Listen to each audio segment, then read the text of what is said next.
Adopting a dog was supposed to be the best decision I ever made. But I had no idea it would turn into a nightmare. It all started on a rainy afternoon when I walked into the local animal shelter. The place was dimly lit, and the flickering lights gave it an eerie vibe.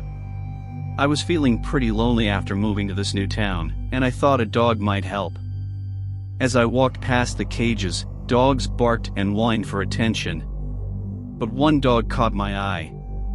He was silent, sitting in the back of his cage, staring right at me with these intense, dark eyes. The name on his cage read Shadow. I felt a weird connection and decided he was the one. The shelter staff exchanged nervous glances when I picked Shadow. They warned me he had a troubled past, but I shrugged it off. I figured he just needed someone to love him. Boy, was I wrong. Bringing Shadow home, I was excited. He was well behaved, following me around everywhere. At first, it seemed perfect. But soon, things got weird. Shadow would sit and stare at me while I slept. It was creepy. I'd wake up in the middle of the night to find him sitting there, his eyes boring into me. The first real incident happened about a week after I'd brought him home. I was lying in bed, trying to sleep, when I heard scratching at my bedroom door. It was an insistent, desperate sound. I got up and opened the door, and there was Shadow, staring at me with those intense eyes. I tried to shoo him away, but he wouldn't move. The scratching continued, even after I closed the door again. It was unnerving. I started noticing other strange things. Deep scratches appeared on the walls, items were moved around, and there were low growls echoing in the middle of the night. I decided to do some digging into Shadow's past. A quick search online led me to a few articles and forums discussing him. Turns out, Shadow had been returned to the shelter multiple times for aggressive behavior. One article mentioned a previous owner who went missing for days, only to be found in shock, muttering about the eyes. I reached out to some previous owners. They all had chilling stories about how Shadow seemed to understand more than a regular dog. One guy even said he woke up to find Shadow standing over him, teeth bared, eyes glowing in the dark. That's when I realized I might be in over my head. Shadow's behavior got worse. He started growling at visitors and even lunged at me a few times. I began having nightmares about him attacking me. I'd wake up drenched in sweat, only to find him staring at me from the foot of the bed. The house felt different, like it was echoing with some unseen presence. One night, I decided enough was enough. I locked Shadow in the basement, hoping to get some peace. But all night long, he scratched and howled, the sounds echoing through the house. It was almost human-like in its anguish. The next day, I decided to take him back to the shelter. As I tried to get Shadow into the car, he turned on me, snarling and snapping. I barely managed to get him into the car, my heart pounding. His eyes never left me, even in the rearview mirror. When I handed him back to the shelter, the staff didn't seem surprised. They took him without comment, their expressions grim. I felt a mix of relief and guilt as I drove away. The house was quieter, but it still felt off. The silence was now oppressive. Even without Shadow, I felt watched. My sleep was disturbed by the memory of those dark, intelligent eyes. I started hearing faint scratching sounds at night, despite Shadow no longer being there. A week later, I got a call from the shelter. Shadow had escaped under mysterious circumstances. They warned me to be cautious. Paranoia set in. I became convinced I saw Shadow's silhouette in the shadows, heard his growl in the wind. The scratching at my door returned, now accompanied by low, menacing growls. One night, as I hung up the phone with the shelter, I heard that familiar scratching at the door. My heart raced as I slowly approached, each step filled with dread. With trembling hands, I opened it, and there was nothing. But the fear remained, knowing Shadow was out there, watching and waiting. Adopting a dog was supposed to be the best decision I ever made. But now, I can't shake the feeling that my decision has brought something dark and dangerous into my life. I keep looking over my shoulder, expecting to see those intense, dark eyes staring back at me. The fear has become a constant companion, just like Shadow once was.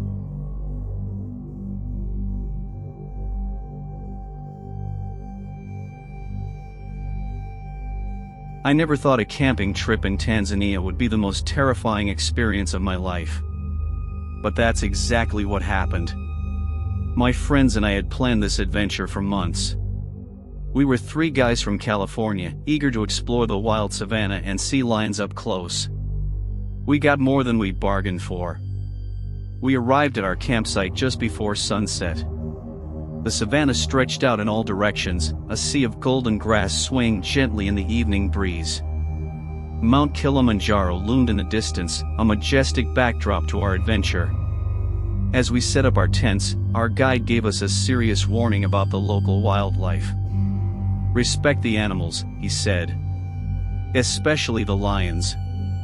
Night fell quickly, and the savanna transformed into a dark, mysterious place. We sat around the campfire, laughing and telling stories. The distant roars of lions were a constant reminder that we were not alone. But those roars were far away, and we felt safe within the circle of firelight. As the night grew deeper, an eerie silence fell over the savanna. The usual sounds of the night seemed to vanish, replaced by an oppressive quiet. I felt a chill run down my spine, an instinctive sense that something was wrong. My friends noticed it too. We stopped talking and listened.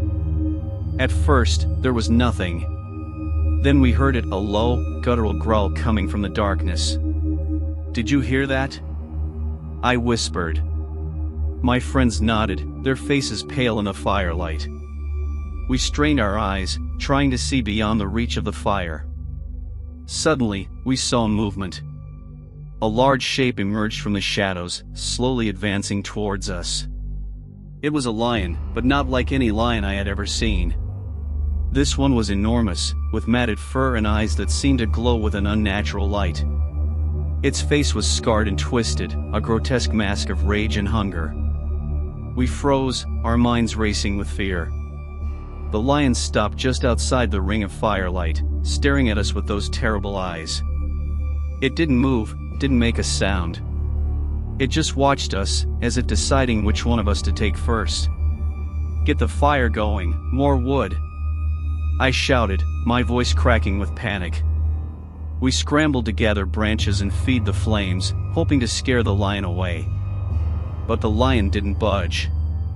It began to circle us, slowly and deliberately, its eyes never leaving our faces. My heart pounded in my chest. The lion's growl grew louder, a deep rumble that seemed to shake the ground beneath us. I grabbed a burning stick from the fire and waved it at the lion, trying to appear brave. "Stay back!" I yelled. The lion bared its teeth, a silent snarl that sent shivers down my spine. One of my friends threw a rock, hitting the lion on its side. The beast barely flinched, but it stopped circling. For a moment, I thought it might retreat.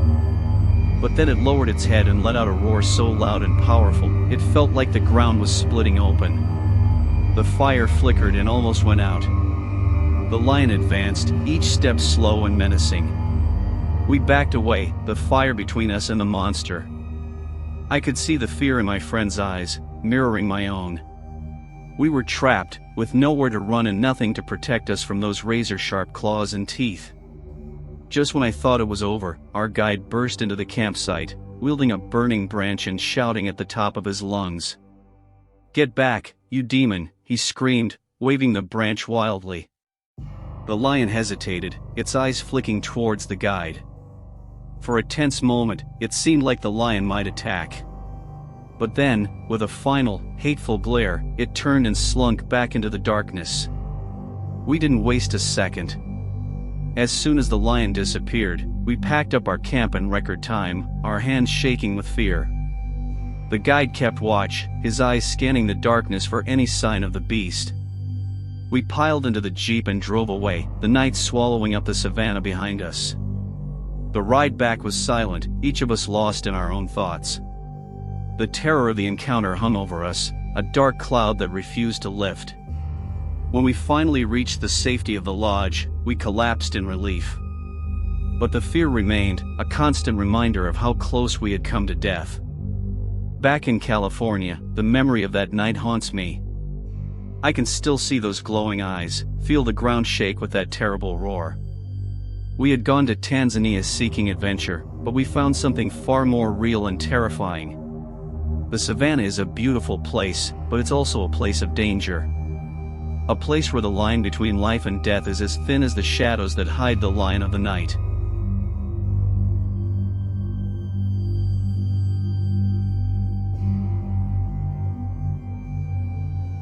I always thought photographing animals was exciting, but nothing could have prepared me for the terror I felt at the zoo that day. I arrived at the Bengal tiger enclosure late in the afternoon, the sun casting long shadows over the area. The air was thick with the scent of animals and something else, something that made the hairs on the back of my neck stand up. The tiger, named Raja, had a reputation. He'd killed 5 people over the years, each incident more gruesome than the last. They said he was a beast with a mind for vengeance, and as I approached his enclosure, I couldn't help but feel a chill run down my spine. The zoo had assured the public that the enclosure was secure, but as a wildlife photographer, I knew better than to trust barriers completely. The warning signs around the enclosure were impossible to miss. "Danger, stay back," they screamed, and beneath them were small memorial plaques for the victims. I felt a pang of unease as I read the names, imagining the terror they must have felt in their final moments. Setting up my camera, I felt eyes on me. The few visitors around me were whispering about Raja, their voices low and fearful. The tension in the air was palpable, and it seemed like even the wind had stopped to listen. Then I saw him. Raja stepped out of the shadows, his massive form moving with a lethal grace. His eyes locked onto mine, and I felt a jolt of fear. Those eyes were more than just animal eyes, they were filled with a dark intelligence, a knowing that sent shivers through my body. Raja's body was a map of scars, each one a story of his violent past. I raised my camera, hands trembling, and began to take photos. The tiger moved closer to the edge of the enclosure, his gaze never leaving me. The closer he got, the more I could feel his presence, like a predator sizing up his prey. The zoo staff were on edge too, I could tell. They kept a close watch on Raja, their faces tight with worry. One of them walked past me, whispering to another about some recent repairs to the enclosure. My unease deepened. How recent were these repairs, and how secure was this glass barrier between me and certain death? I snapped a few shots, but the air felt heavier, colder. A sudden clang from a nearby maintenance area made me jump, and Raja's head snapped toward the noise with frightening speed. The other visitors backed away, but I stayed, driven by a mix of fear and fascination. Without warning, Raja lunged at the glass barrier, his massive body slamming into it with a force that made the ground beneath my feet tremble. I stumbled back, heart pounding in my chest. The impact left a small crack in the glass, and I stared at it, my mind racing with the realization of how thin that barrier truly was. I continued to take photos, but I was painfully aware of the crack.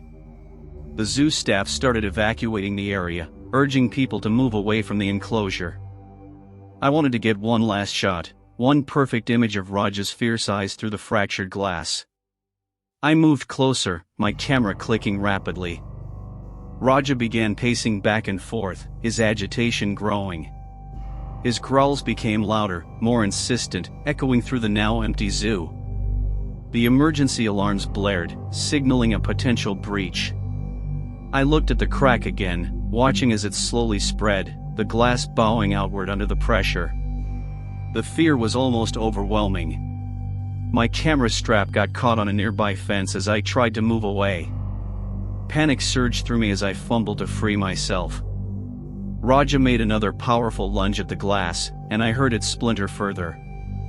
Finally, I broke free and ran, my heart racing as I heard the ominous creaking of the glass behind me. I glanced back one last time, seeing Raja's intense eyes locked onto me, a reminder of the fragile line between safety and deadly danger. I didn't stop running until I was outside the zoo gates. My breath came in ragged gasps, and I felt an overwhelming sense of relief mixed with lingering dread. Raja was still there, behind that fragile barrier, a lethal presence that would haunt my nightmares. Back home, I reviewed the photos. Each one captured the raw power and primal danger of Raja. But the one that haunted me the most was the shot of his eyes through the cracked glass. They seemed to stare back at me, a chilling reminder of how close I'd come to disaster. I vowed never to return to that zoo. The memory of Raja, his eyes, and that thin, fragile glass would stay with me forever. The terror of that day was something I'd never forget. Even now, as I sit here writing this, I can still feel those eyes on me, watching, waiting.